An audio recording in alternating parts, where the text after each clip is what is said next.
Omega Speedmaster is one of the most popular watches in the world, and it's arguable whether it is more iconic watch or the Rolex Submariner.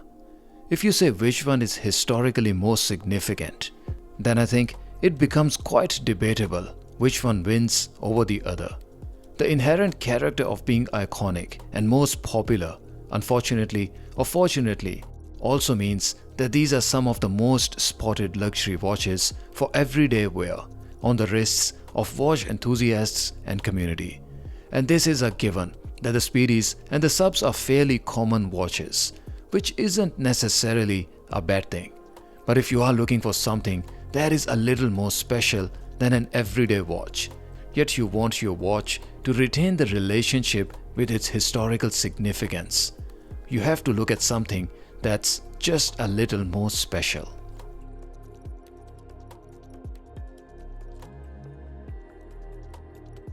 If you've been following my socials, you probably know that while I appreciate the Speedmasters, I personally don't wear them very often, unless it's the Silver Snoopy Award 50th, which I always find very interesting and fun watch to wear.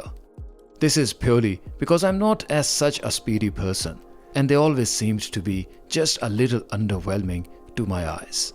But then quite frankly, and entirely honestly, put the same Speedmaster in the flesh of Moonshine Gold, throw an incredibly gorgeous green dial, and offer it in the new and improved bracelet with a more aesthetically pleasing clasp, and I think my opinion changes completely, and the same a little underwhelming Speedmaster suddenly becomes drop-dead gorgeous.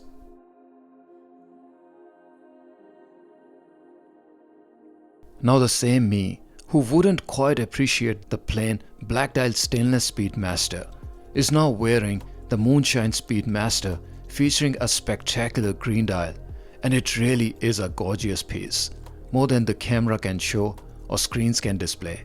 You have to see it in person to appreciate all that it has to offer. But thanks to the 4K resolution footage, I think my video might give you just a little gist of it.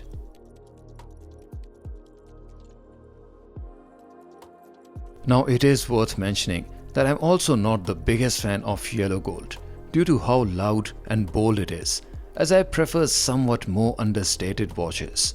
Thanks to the Moonshine Gold, which although is the warmer gold from Omega like the yellow gold, it is a little paler in my eyes and sits somewhere between yellow gold and Everrose or pink gold, and I simply admire the color tone it offers paired with that spectacular sunburst green dial.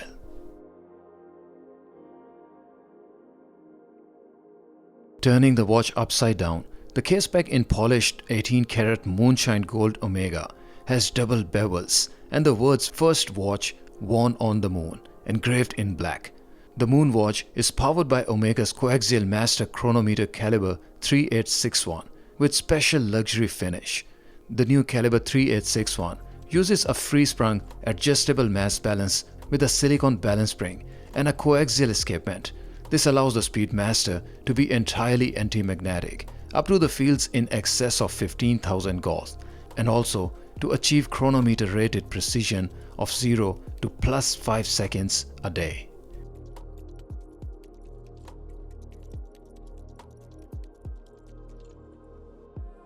If you measure the case thickness of the watch, it will return the reading of 13 mils, which may give a false reflection that it is a thick watch, which it isn't.